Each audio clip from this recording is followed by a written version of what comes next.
Czar here with Nerf Rival Group Washington State, here with the Foam Patrol. Ben's got a little sneak preview for us here of some Adventure Force goodies coming out in just a couple of days now. We're looking at the Sportsman here, if you want to go ahead and let us know what's this all about, Ben. Yep, so this is a hopper-fed pump-action Springer. It has a 20-dart capacity, so put 20 darts in here all facing forward, and then close that up, and it's pump-action.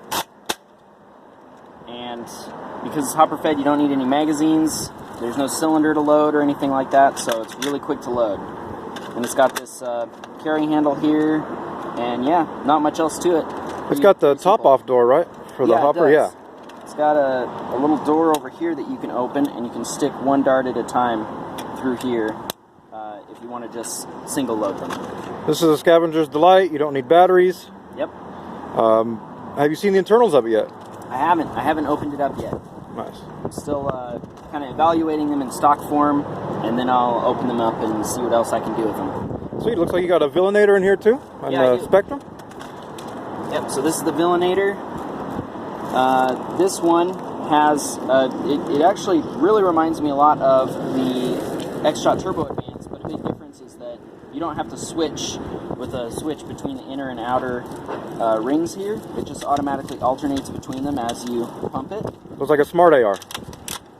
Actually, it's not a Smart AR. What it is it only goes half of, instead of rotating to the next barrel, it rotates half of one. So and the two rings are offset, so you can see they're offset. Oh, so okay. It's just doing a little motion each time you pump it. And then it's got a removable stock here, and that's really cool because when you see the Spectrum, you're going to be excited about that. At least I know I am. And then it's got this accessory rail here, and then the Spectrum. Very narrow, very thin. Yes, it is. This is sort of their Strife. It's a semi-auto flywheel-powered blaster. It takes 6 AA batteries, so it's actually running at 9 volts as opposed to 6 volts. Some power there. Cool. Yep. And it also means it has a deeper battery tray, so if you want to put a LiPo in there, it's going to be easier to do that. Nice. What's cool about this is the stock on this one is also detachable, and they use the same attachment mechanism. It's compatible. So they're compatible. And then this fake scope here, likewise, can go on the rail of the Villainator. Dart Zone doing great things. Oh yeah, so they are definitely creating their own accessory ecosystem. They've also got this guy here is detachable, so this is a little foregrip that folds down, but it's detachable, so I actually prefer without it. I think it's a little more comfortable. But options are good. It's also got this really big mag release, which I love. That's something that the Dart Zone Pro started with that, and then they've kind of added that to this as well as the Nexus Pro, having that nice big mag release. And then the magazine says 10, but it's actually almost identical to the Nexus Pro 12 dart magazine, and you can put 12 darts in here, no problem. It doesn't mash them or anything. It has the same internals as the 12 dart magazine. It's just, I don't know what the reason was for this. It probably just ended up being cheaper to copy the Nexus Pro magazine, right, instead of making a new 10 dart magazine. So, well, it's always nice to have more. Yeah. And one of the cool things I like about it is it doesn't have a rev lock for the magazine, so you can still rev it up without the magazine in it. Very sweet. Which is nice. Huge rev trigger on it. Yeah, it's got a big rev trigger. I actually, I'm not sure how I feel about that because it kind of goes a little bit underneath.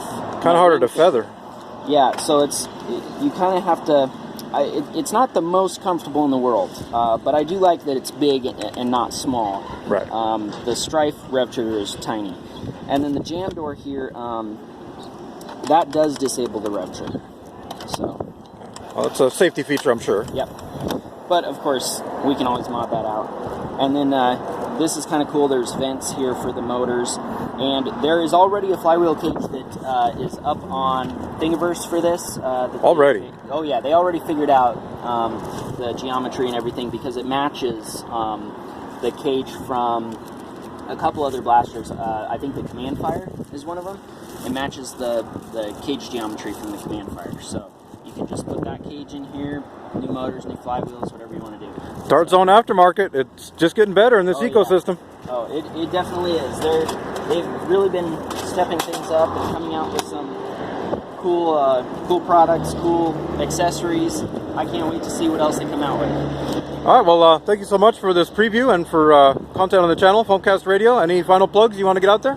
Shout outs? Check out Foamcast Radio, foamcastradio.com. For sure. Thanks so much and all. We'll see you next time and keep flinging that foam. All right.